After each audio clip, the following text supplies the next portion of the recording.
To Zee TV news. ఈనాటి వార్తా విశేషాలు. వరద సమయంలో అందరం కలిసి ఉద్యమ స్ఫూర్తితో ముందుకెళ్లినట్లు సీఎం చంద్రబాబు తెలిపారు. విజయవాడలో వరద బాధితులకు ఆర్థిక సాయం అందజేసేందుకు ఏర్పాటు చేసిన కార్యక్రమంలో ఆయన మాట్లాడారు. పెద్ద విపత్తు కలిగినప్పుడు అందరం ఒక్కటే పని చేయగలిగాం. ఒకవైపు వర్షపు నీరు వస్తుంటే మరోవైపు బుడమేరు నీరు పోటెత్తింది. అధికార యంత్రాంగంతో పాటు నేను స్వయంగా బురదలో దిగాను. తక్కువ సమయంలో విపత్తు నుంచి బయటపడగలిగాం. విరాళాల కోసం రాష్ట్ర ప్రజలంతా బ్రహ్మాండంగా స్పందించారు. వరద బాధితులకు సాయం చేద్దామని పిలుపునిస్తే అంతా ముందుకొచ్చారు. సీఎం సహాయ నిధికి 400 కోట్లు రావడం ఒక చరిత్ర. నాతో పాటు ఉద్యోగులంతా 11 రోజుల పాటు నిర్విరామంగా పనిచేశారు. వరద నీటిలో బాధితులకు అన్ని రకాల సాయం అందించే ప్రయత్నం చేశామని ముఖ్యమంత్రి వెల్లడించారు. ఈ రోజు మనం ఫైనల్ గా మీకు థ్యాంక్స్ గివింగ్ సెపరేట్ గా పెట్టుకున్నాను. నేను ఒక హామీ ఇచ్చాను, లాస్ట్ మైల్ లాస్ట్ పర్సన్ కు న్యాయం చేసే వరకు ఈ ఆపరేషన్స్ కొనసాగుతాయని. ఇప్పుడు నేనేంటంటే ఇక్కడికి వచ్చింది ఈరోజు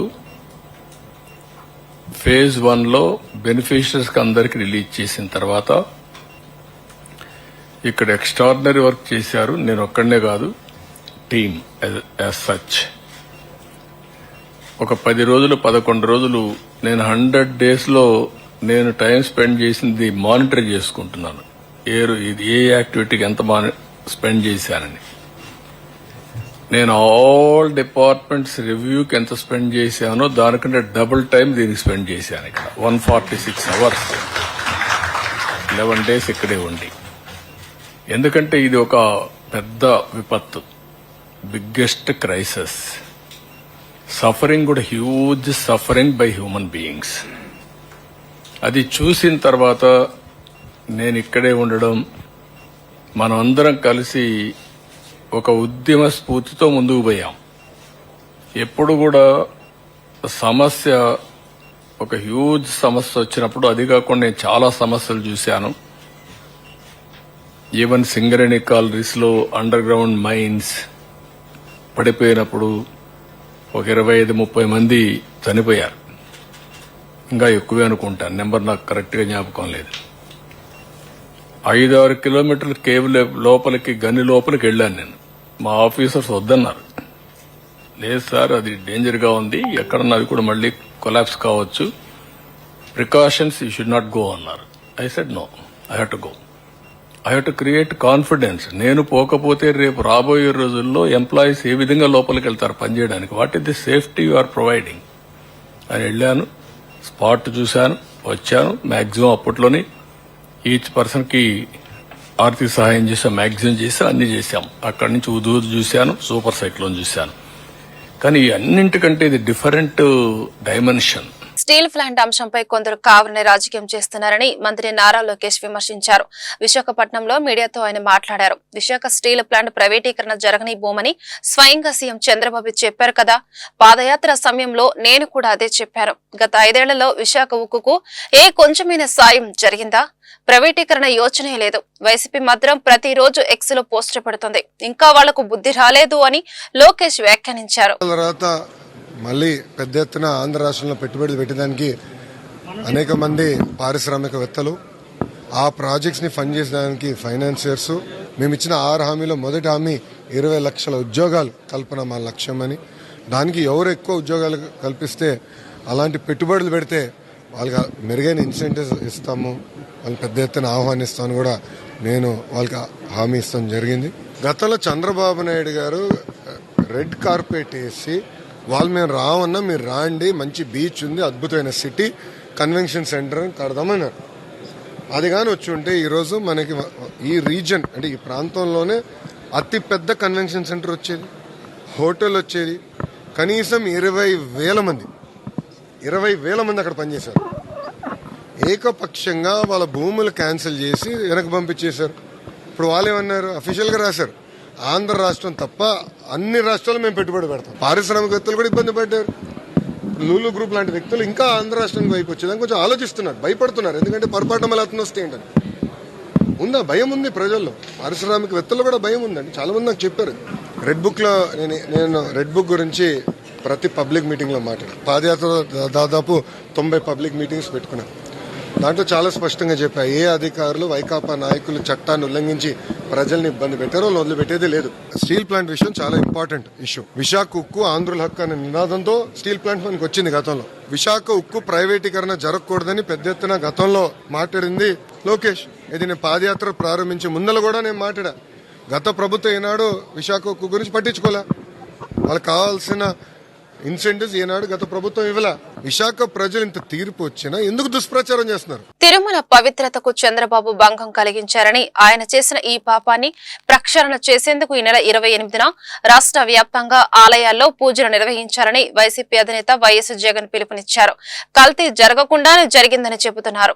రాజకీయ దుర్బుద్ధితోని చంద్రబాబు అబద్దాలు ఆడుతున్నారని ట్విట్టర్ వేదికగా చంద్రబాబును వైఎస్ జగన్ నిలదీశారు. వైఎస్ఆర్సీపీ నేతలంతా పూజల్లో పాల్గొనాలని వైఎస్ జగన్ పిలుపునిచ్చారు. ప్రముఖ పుణ్యక్షేత్రం తిరుమల తిరుపతి వెంకటేశ్వర స్వామి ప్రసాదం లడ్డూ తయారీలో అపచారం జరిగిందనే వార్తలు కోట్లాది మంది భక్తుల మనోభావాలను దెబ్బతీశాయని పత్తిపాడు ఎమ్మెల్యే బూర్ల రామాంజనేయులు తెలిపారు. కలియుగ దైవం హిందువుల ఇలవెల్పు వెంకటేశ్వర స్వామి ప్రసాదానికి పవిత్రత చేకూర్చేందుకు రాష్ట్ర ప్రభుత్వ ఆధ్వర్యంలో శాంతి హోమం, సంప్రోక్షణ కార్యక్రమాలు తిరుమలలో శాస్త్రోక్తంగా కొనసాగుతున్నాయని పేర్కొన్నారు. ఇప్పటికే రాష్ట్ర ఉప ముఖ్యమంత్రి పవన్ కళ్యాణ్ ప్రాయశ్చిత్త దీక్ష చేపట్టి భగవంతుని క్షమాపణ కోరారని తెలిపారు.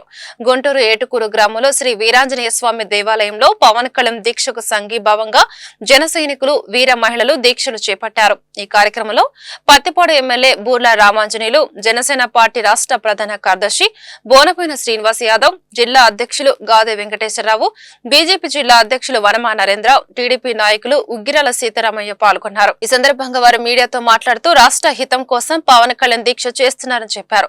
గత ప్రభుత్వం కమిషన్లకు కక్కుర్తి పడి దేవుని ప్రసాదంలో కూడా అపచారం చేయడం క్షమించరాని నేరమన్నారు. రాజకీయ నాయకుడు అంటే అన్ని మతాలను ఒకే విధంగా గౌరవించాలన్నారు. ఈ కార్యక్రమంలో ఎన్డీఏ కూటమి నాయకులు పెద్ద సంఖ్యలో పాల్గొన్నారు. ఈరోజు ప్రపంచవ్యాప్తంగా కలియుగ దైవంగా భావించబడేటటువంటి శ్రీ వెంకటేశ్వర స్వామి ఆలయంలో లభించేటటువంటి తిరుపతి లడ్డు ప్రపంచవ్యాప్తంగా కూడా ప్రసాదంగా తీసుకరించడం అనేటువంటిది చూస్తున్నాం. అయితే అలాంటి భక్తి పారవశ్యంతో కూడుకున్నటువంటి ఆ ప్రసాదంలో కల్తీ జరిగిందన్నటువంటి ఒక అపచారాన్ని పరిష్కరించాలి, దీనికి ప్రాయశ్చిత్తం జరగాలి, భగవంతుణ్ణి క్షమాపణ కోరాలని జనసేన నాయకులు, మన రాష్ట్ర ఉప ముఖ్యమంత్రి పవన్ కళ్యాణ్ గారు ఒక సాహసోపేతమైనటువంటి నిర్ణయం చేశారు. ప్రక్షాళన కార్యక్రమం, ప్రాయశ్చిత్త కార్యక్రమాన్ని చేపట్టడం ఈరోజు జనసేన నాయకులతో పాటు తెలుగుదేశం పార్టీ నాయకులు, బీజేపీ పార్టీ నాయకులు అందరూ కూడా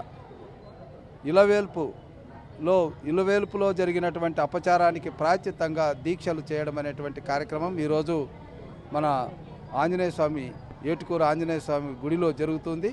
ఈ కార్యక్రమంలో నేను కూడా భాగస్వాములైనందుకు నా జీవితం కూడా ధన్యమైందిగా నేను భావిస్తున్నాను. ప్రపంచవ్యాప్తంగా భక్తులందరూ కొలిసేటువంటి దేవుడు వెంకటేశ్వర స్వామి. వారికి సంబంధించిన దేవుడికి సంబంధించినటువంటి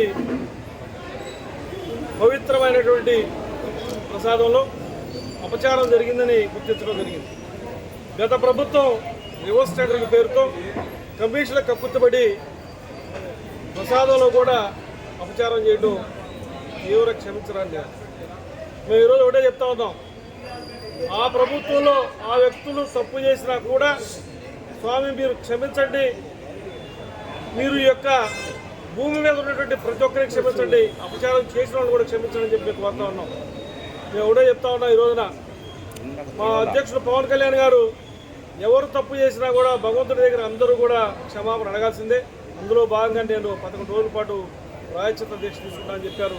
వారికి మద్దతుగా మేమందరం కూడా రాష్ట్ర వ్యాప్తంగా జన సైనికులందరూ కూడా ప్రాయశ్చిత్త దీక్ష చేపడతా ఉన్నాం. అట్లానే ప్రత్యేకంగా గుంటూరు జిల్లా పార్టీ తరఫున 111 మంది వీర మహిళలు, జన సైనికులు అందరూ కలిసి ప్రాయశ్చిత్త దీక్ష చేపట్టాం. వారితో పాటు అంటే మేము వారు 2 రోజులు ముందుగా చేస్తే మేము 9 రోజుల పాటు దీక్ష చేపట్టి అందరం కూడా ఈ యొక్క అపచారాన్ని క్షమించమని ఆ దేవదేవుని వేడుకుంటూ ఈ యొక్క దీక్ష చేద్దాం.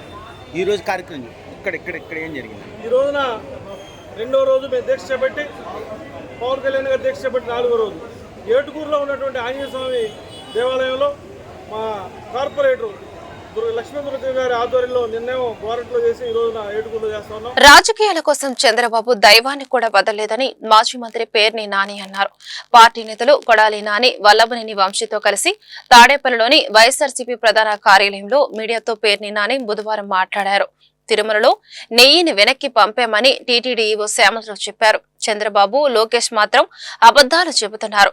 లడ్డూ ప్రసాదంపై చంద్రబాబు తప్పుడు ప్రచారం చేశారు. తన కుట్ర రాజకీయాల కోసం కోట్ల మంది భక్తుల మనోభావాలను దెబ్బతీశారని ఆయన వెల్లడించారు. జంతువుల యొక్క కొవ్వు అవశేషాలున్నటువంటి నేతితో తయారు చేసిన ప్రసాదాలని భక్తులకు పంచేశారని చెప్పని తప్పుడు ప్రచారం ద్వారా రాజకీయ లబ్ధి కోసం సాక్షాత్తు కలియుగ దైవమైనటువంటి శ్రీ వెంకటేశ్వర స్వామి వారి ఆలయ మహత్యాన్ని, తిరుమల తిరుపతి దేవస్థాన పవిత్రతను, తిరుమల తిరుపతి వెంకటేశ్వర స్వామి వారి నైవేద్యమైనటువంటి లడ్డూ ప్రసాదాన్ని కూడా దుర్మార్గంగా రాజకీయాలకి వాడుకుంటూ ఒక పవిత్ర దేవాలయాన్ని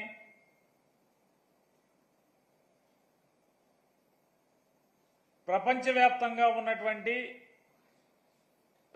హైందవ ప్రజల యొక్క ఆరాధ్య దైవమైనటువంటి వెంకటేశ్వర స్వామి వారిని కూడా రాజకీయాల్లో భక్తుల మనోభావాల్ని దెబ్బతీసే స్థాయిలో ముఖ్యమంత్రి హోదాలో ఉన్నటువంటి ఒక బాధ్యతాయుతమైనటువంటి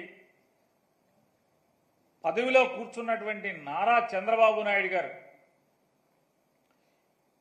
తిరుమల తిరుపతి ఎగ్జిక్యూటివ్ ఆఫీసర్ గారైన శ్యామలరావు గారు నెయ్యిలో లోపాలున్నటువంటి నెయ్యిని వెనక్కి తిప్పి పంపాము, మేము దాన్ని వాడలేదు, స్వీకరించలేదు అని, ప్రసాదానికి దాన్ని వాడకుండానే వెనక్కి తిప్పి పంపించాము అని చెప్పని, అలాగే తిరుపతిలో ల్యాబ్ ఉంది, ల్యాబ్లో మేము పరీక్ష చేసి అటువంటి నెయ్యిని వెనక్కి పంపించాము, వాడలేదని చెప్పని ఈవో చెప్తున్నప్పటికీ కూడా దుర్మార్గంగా నారా చంద్రబాబు నాయుడు గారు దీంట్లో జంతువు కొవ్వు కలిసిందని, అలాగే వారి కుమారుడైన నారా లోకేష్ నాయుడు గారు మరొక అబద్ధాలు ఆడటంలో, అసత్యం ఆడటంలో మరొక 10 అడుగులు ముందుకేసి పంది కొవ్వు కలిసిందని చెప్పని ప్రసాదంలో నారా లోకేష్ మాట్లాడుతూ భారీ ఎత్తున వరద విజయవాడను ముంచెత్తినప్పటికీ కేవలం 10 రోజుల్లోనే పూర్వపు విజయవాడను పునరుద్ధరించిన చరిత్ర రాష్ట్ర ముఖ్యమంత్రి నారా చంద్రబాబు నాయుడుదని గుంటూరు పశ్చిమ ఎమ్మెల్యే గల్లా మాధవి తెలిపారు. అకాల వర్షం కారణంగా సర్వం కోల్పోయిన వారిని రాష్ట్ర ప్రభుత్వం ఆదుకోందని గుర్తు చేశారు. గుంటూరు అడపా బజార్లో వర్షం కారణంగా ఇళ్లు కూలిపోయి అడపా సూరమ్మ గత 4 రోజుల క్రితం మరణించారు. రాష్ట్ర చరిత్రలోని తొలిసారి కేవలం రోజుల వ్యవధిలోని 5 లక్షల చెక్కును బాధిత కుటుంబానికి రాష్ట్ర ప్రభుత్వం అందించింది. బుధవారం ఈ చెక్కును ఎమ్మెల్యే మృదురాలు కుమారుడు అడపా శ్రీనివాసరావుకు అందజేశారు. ఈ సందర్భంగా ఎమ్మెల్యే గల్లా మాధవి మీడియాతో మాట్లాడుతూ ప్రకృతి ప్రకోపానికి ఇల్లు ప్రాణాలు కోల్పోయిన వారికి రాష్ట్ర ప్రభుత్వం ఆపన్న హస్తం అందించిందన్నారు. ప్రజాహితాన్ని కాంక్షించి ఎన్డీఏ కూటమి ప్రభుత్వంలో పనిచేస్తున్నందుకు ఎమ్మెల్యేగా గర్వంగా ఉందన్నారు. ఈ కార్యక్రమంలో మాజీ కార్పొరేటర్ అడపా కాశీ విశ్వనాథ, 18వ డివిజన్ టీడీపీ నాయకులు సాంబశివరావు, ఎన్డీఏ కూటమి నాయకులు, స్థానిక పెద్దలు పాల్గొన్నారు. అందరికీ నమస్కారం అండి. మొన్న వరదల్లో కొన్ని ఇళ్ళు చాలా పాడైపోయిన మనం చూసాము. అయితే అదేవిధంగా ఇక్కడ అడపా బజార్లో అడపా సూరమ్మ గారు ఇల్లు కప్పు కూలిపోయి దురదృష్టవశాత్తు చనిపోవడం జరిగింది. దాని నుంచి బయటపడే ఒక మార్గంగా మా వంతు సాయంగా ప్రభుత్వాలు ఈరోజు వాళ్ళకి ఆ కుటుంబానికి అండగా వారి కుమారుడికి 5,000 రూపాయలు చెక్ని 5 లక్షల చెక్ని అందించడం జరిగింది. చాలా ఆనందదాయకంగా ఉంది. అందరం కలిసి పనిచేస్తే నిజంగా అవసరార్థులకి ఇలాంటి ఆపన్న హస్తాన్ని అందించగలము అని చెప్పి ఈరోజు ఇటు యంత్రాంగము ఇటు ప్రభుత్వాలు నిరూపించాయి. చాలా ఆనందంగా ఉంది. శ్రీనివాసరావు గారికి ఏదైతే లోటు జరిగిందో దాన్ని పూడ్చలేనిది అయినప్పటికీ ఈరోజు మేమందరం మీకు ఉన్నాము అనే ఒక ఈ క్రియ చాలా ఆనందాన్ని మాకు మనసులో కలిగించింది. ఫ్లడ్స్లో ఇలాగా చాలామంది ఇబ్బంది పడి బాధపడి ఇల్లు కోల్పోయిన వాళ్ళు, ప్రాణాలు కోల్పోయిన వాళ్ళకి ఇప్పటికే ప్రభుత్వాలు చాలా ఎక్స్‌గ్రేషియాని ఇవ్వడం జరిగింది. మొన్న మన విజయవాడ పరిస్థితి కూడా చూసాము. వితిన్ 10 daysలో మొత్తం మళ్ళీ బ్యాక్ టు నార్మల్కి తీసుకొచ్చారు చంద్రబాబు నాయుడు గారి కృషి. ఎప్పుడు కని విని ఎరగని రీతిలో ఈరోజు నష్టపరిహారం కూడా ఇవ్వడం జరిగింది. 5 లక్షలు ఇవ్వడం అన్నది చిన్న విషయం కాదు. మరి ఎప్పుడు కూడా ఇది చరిత్రలో 5 లక్షలు ఇవ్వడం జరగలేదు. ఇది మొట్టమొదటిసారి. ఇది మంచి ప్రభుత్వం అని ఇంతకంటే రుజువు మనం చేయాల్సిన పని లేదు. మాకు కూడా చాలా ఈ ప్రభుత్వం కింద చేయడం, ఒక ఎమ్మెల్యేగా అది కూటమి ప్రభుత్వం కింద ఉండడం నిజంగా చాలా ఆనందంగా. ఆ చనిపోయిన మరణం దురదృష్టమైనప్పటికీ దానికి ఎమ్మెల్యే గారికి ఫోన్ చేసినమ్మంటే ఆమె స్పందించి, ఎలా అంటే ఆ రోజున ఇన్ఛార్జ్ మినిస్టర్ గారు ఊళ్ళో ఉన్నారు. ఊళ్ళో ఉన్నప్పటికీ ఆమె స్పందించి ఎమ్మటే ఆఫీసర్ని, పోలీసు వాళ్ళని, డాక్టర్ని అలర్ట్ చేసి దీన్ని పర్యవేక్షించి ఇంత త్వరగా నష్టపరిహారం చెల్లించేందుకు పనిచేసే ప్రభుత్వంలో మనసుతో పనిచేసే కష్టపడే ఎమ్మెల్యే మాకు దొరికినందుకు మాకు ఆమెని అభినందించడం అనేది ఈ టైం కాకపోయినా ఆమెకు రుణపడి ఉంటాం. ఎందుకంటే నేను దాదాపుగా 40 సంవత్సరాల రాజకీయ చరిత్రలో ఇంత త్వరగా స్పందించి చేసిన ఎమ్మెల్యే గారు మాధవి గారికి థ్యాంక్స్. దీనికి సహాయపడిన ఎంపీ గారి తమ్ముడు రవి గారు ఉన్నారు. అందరికి కూడా పొలిటికల్ గా అందరూ సహాయం చేశారు, ఆఫీసర్లు సహాయం చేశారు. అందరికి కూడా ధన్యవాదాలు. వైఎస్ఆర్సీపీ నేతలను కొనుగోలు చేసి ఆ పదవులను పెత్తందారులకు అమ్ముకునే దళారిగా సీఎం చంద్రబాబు మారిపోయారని మాజీ మంత్రి కారుమూరి నాగేశ్వరరావు అన్నారు. ఆర్ కృష్ణయ్య తన రాజ్యసభ సభ్యత్వానికి రాజీనామా చేసిన అంశంపై బుధవారం కారుమూరి విశాఖలో మీడియాతో మాట్లాడారు. బీసీలకు వైఎస్ జగన్ ఎంతో మేలు చేశారు. రాజ్యాధికారం దక్కాలని వైఎస్ జగన్ లక్ష్యంగా పెట్టుకున్నారు. అందుకే తెలంగాణ వ్యక్తి అయినప్పటికీ కృష్ణయ్యకు పిలిచి మరీ రాజ్యసభ సీటు ఇచ్చారు. కృష్ణయ్య ద్వారా బీసీలకు మంచి జరుగుతుందని జగన్ అనుకున్నారు. కానీ ఆయన ఇప్పుడు రాజీనామా చేశారు. బీసీలకు అన్యాయం చేసిన వ్యక్తి చంద్రబాబు. అలాంటి బాబు బేరాసారాలకు కృష్ణయ్య తలొగ్గడం బాధాకరమని చెప్పారు. సరైన న్యాయం చేయాలని పోరాటాలు చేసిన వ్యక్తి ఆర్ కృష్ణయ్య. ఆయనకి తెలంగాణ రాష్ట్రంలో ఉన్నా కానీ జగన్మోహన్ రెడ్డి గారు 2 రాష్ట్రాల్లోనూ ఎప్పటి నుంచో పోరాటం చేస్తున్న ఆర్ కృష్ణయ్యకి రాజ్యసభ ఇవ్వటం వల్ల పార్లమెంట్లో రాజ్యసభలో బీసీల గళాన్ని వినిపిస్తారు, బీసీలకి మంచి జరుగుద్ది, నేను బీసీలకు మేలు చేసే దాంట్లో ఆ రకంగా మరి ఆయన గళం వస్తుందని చెప్పి మంచి ఉద్దేశంతో జగన్మోహన్ రెడ్డి గారు ఆయన్ని పిలిచి రాజ్యసభ ఇస్తే మరి ఆర్ కృష్ణయ్య గారు మొన్నటికి మొన్న కూడా నేను జగన్మోహన్ రెడ్డి గారు బీసీల తరపున రాజ్యసభలో నా గళాన్ని వినిపిస్తాను కానీ ఎట్టి పరిస్థితుల్లో నేను ఎవరికి లొంగేది లేదని చెప్పిన వ్యక్తి ఇవాళ బీసీలందరికీ కూడా మోసం చేస్తుంతో పాటు బీసీ సంఘ నాయకులు కూడా మండిపడుతున్నారు రాష్ట్రంలో. ఇవాళ ఆయన చెప్పే సాక్స్ చూస్తుంటే చాలా విడ్డూరంగా ఉంది. నేను తెలంగాణలో ప్రాతినిధ్యం వహిస్తున్నాను, నువ్వు ఢిల్లీకి నిన్ను రాజ్యసభకి చేశారయ్యా, రాజ్యసభ సభ్యుడిని. భారతదేశంలో ఎక్కడ ఎవరి గురించైనా మాట్లాడే హక్కు ఇచ్చారు, నీకు కల్పించారు జగన్మోహన్ రెడ్డి గారు. కానీ చంద్రబాబు నాయుడు గారు కమ్ముడిపోయిన మనిషి ఆర్ కృష్ణయ్య. ఇవాళ ఎన్నో సంవత్సరాల నుంచి బీసీల అండతోటి నువ్వు పెరిగిన వ్యక్తువు నువ్వు. కానీ చంద్రబాబు నాయుడు కొనుగోలుకి లొంగిపోయిన వ్యక్తిగా నీకు ఈ వయసులో అది అవసరమా అని నేను అడుగుతున్నాను. నేను ఇవాళ బీసీల గౌరవాన్ని తాకట్టు పెట్టిన వ్యక్తిగా మిగిలిపోతావు. చరిత్రలో చరిత్రహీనుడిగా మిగిలిపోయే వ్యక్తి ఎవరంటే ఒక ఆర్ కృష్ణయ్య. నీకు మంచి పేరు ఉంది మొన్నటిదాకా. నువ్వే ఇంతకుముందు ఒకసారి ద్రోహం చేశావు. అప్పుడు కూడా నువ్వు తెలుగుదేశం పార్టీకి వెళ్ళి అక్కడ అధ్యక్షుడిగా ఉండి పోటీ చేసి మళ్ళీ అతని నుంచి బయటకు వచ్చి నువ్వు ఇప్పుడు అంటున్నావు నేను బీసీల తరపున పోరాటం చేయడానికి ఏ పార్టీ వేదిక లేకుండా ఉండాలనుకున్నట్టున్నావు. పవిత్రమైన తిరుపతి లడ్డు కల్తీ విషయం కలుషిత రాజకీయాలకు దారితీయకూడదని సిపిఐ రాష్ట్ర సహాయ కార్యదర్శి ముప్పాల నాగేశ్వరరావు అభిప్రాయపడ్డారు. మత విశ్వాసాలతో ఆటలాడుకోవడం, నింద ఆరోపణలు చేసుకోవడం మంచిది కాదని హితవు పలికారు. ఇది మంచి విభజనకు దారితీసే ప్రమాదం ఉందని హెచ్చరించారు. ఇది మత విభజనకు దారితీసే ప్రమాదం ఉందని హెచ్చరించారు. గతంలోనే తిరుపతిని కేంద్ర ప్రభుత్వం స్వాధీనం చేసుకోవాలని కుటిల ప్రయత్నాలు చేస్తున్న సంగతి మనకు తెలిసిందే అన్నారు. బుధవారం ఆయన మీడియాతో మాట్లాడుతూ ఇప్పటికే కులాల వారీగా విడిపోయామని, దీనికి తోడు మత విభజన వస్తే రాష్ట్ర ప్రగతి కుంటుపడుతుందన్నారు. తిరుమల లడ్డు కల్తీ విషయంలో అన్ని పార్టీలు సంయమనం పాటించి సిట్ నివేదిక వచ్చే వరకు వేచి చూడాలని పేర్కొన్నారు. గత వారం రోజులుగా తిరుపతి పవిత్రమైన లడ్డులో దానికి వాడే నేతిలో జంతువుల కొవ్వు పదార్థం కలిసిందనే చర్చ రాష్ట్ర రాజకీయాల్ని మరోసారి వేడెక్కించింది.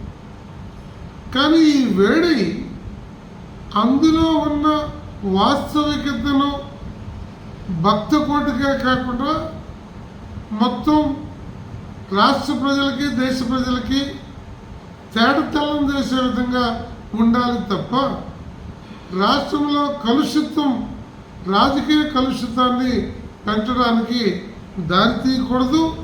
మత విశ్వాసాలతో ఆటలాడుకునే పరిస్థితికి పోకూడదు. అది రాజకీయ పార్టీలైనా, ప్రజా సంఘాలైనా, ధార్మిక సంస్థలైనా నిగ్గుదేల్చే వైపు ప్రయత్నం ఉండాలి తప్ప నిందారోపణలతోటి రెచ్చగొట్టుకునేటువంటి విధంగా మత విభజనకి దోహదపడే విధంగా ఎవరు కూడా పాల్పడకూడదని చెప్పి గతంలోనే తిరుపతిని కేంద్ర ప్రభుత్వం హ్యాండ్ ఓవర్ చేసుకోవాలని, తమ స్వాధీనంలో తెచ్చుకోవాలనే ఒక కుటిల ప్రయత్నం కొన్నిసార్లు మనము పత్రికల్లో విన్నాము, చూసాము. కానీ అలా దారి తీయకూడదు.